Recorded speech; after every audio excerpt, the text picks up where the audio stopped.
This is the story of Kibungo, beast of the forest. It is a traditional story from the Amazon rainforest in Brazil.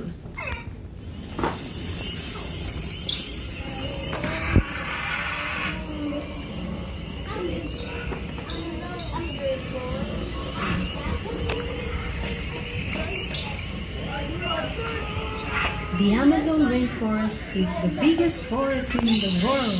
The tall trees grow close together and their branches make a green roof that shuts out the sky. Inside, it is dark and dangerous and full of life. Spiders and snakes, colorful birds, jaguars, armadillos, chattering monkeys and bright lizards. The Amerindian people who have always lived there know all these creatures and tell stories about them. One of them is named Kibungo. He is a horribly hairy creature, a monster. He is 8 feet tall with 4 arms and 1 eye, and 3 mouths full of pointed teeth. And he smells.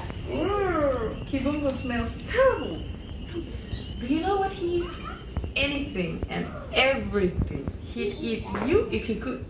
He'd catch you and take you back to his small cave full of bones. Scratch, scratch. And Kibungo's always hungry. So now you know why everyone in the forest keeps away from Kibungo. Well, on this particular morning, Kibungo woke up feeling very, very hungry. Today, I want a big, big meal. Today I want a feast. I don't want 1 animal. I don't want 2. I want to catch all the animals in the forest and eat everyone. So he took a big sack and hurried down to the water hole where the animals came to drink every morning. He hid behind a bush and waited. First to arrive was the jaguar. Slowly and carefully she padded down to the water and began to drink. Kibungo crept out quietly and grabbed her from behind. Turtle! And into the sack she went. Next came the snake, sliding lazily down to the water to drink. Up jumped Kibungo and grabbed her by the neck. And into the sack she went. The monkey was next, and Kibungo grabbed him by the tail. Next came the armadillo, and he was caught too. And so it went on all morning until the sack was full and no more animals came to drink. I must have caught them all. So he set off home, feeling very pleased with himself, dragging the sack behind him. Bump, bump, bump went the sack, and the animals howled and hissed, but they couldn't get out. Through the forest they went until they came to a clearing. And right in the middle of the clearing, on a nice sunny rock, was Jabut, the tortoise. Kibungo stopped and stared at Jabut, and his mouth watered because tortoise is very, very tasty. And Jabut stared at Kibungo on his big back, and her mouth went dry with fear because she knew how greedy Kibungo was. It was no good trying to run away because a tortoise is very slow, as you know.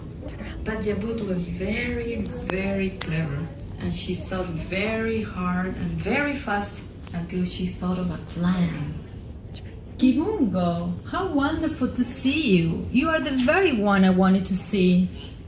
Kibungo never thought Jabut would be pleased to see him, but there she was, dancing up and down and waving her flute in the air. Now Jabut's flute was a magic flute made of deer bone. She could play every kind of song. Kibungo, I got a new tune, a magic dancing tune. Only a really good dancer can do it, but you are a really good dancer, Kibungo. The best dancer in the whole forest. Would you like to try? No, I'm hungry. Oh, please, you are so graceful, so agile. Well, So splendid, so handsome. but So elegant, so lovable. Well, no one had ever called Kibungo handsome before, and no one had ever called him lovable. He began to feel even more pleased with himself. oh, very well. I will dance this dance for you. because I am such a wonderful dancer. But after that, I'll eat you. So no tricks. Of course not. Jabut began to play the flute. It was a lovely tune. It made you want to dance. Hurry up. What do I do? It's the dance of the spinning top, and it has a song too. The song tells you what to do. So first you have to step round in a circle, holding your arms out like a top. Easy. As he stamped about clumsily. Now the refrain. Spin round and rock from side to side. No problem. Whirling and whirling. Lovely, lovely. And now, And then, all of a sudden, Jabut stopped and took the flute out of her mouth. oh dear, oh Kibungo, I'm sorry Kibungo, but you can't do this dance after all. What? Can't do it? After I have been dancing so beautifully? Of course I can do it. But you see, the next verse says take the hand of your partner, and you haven't got anyone to dance with, Kibungo, so you can't do it.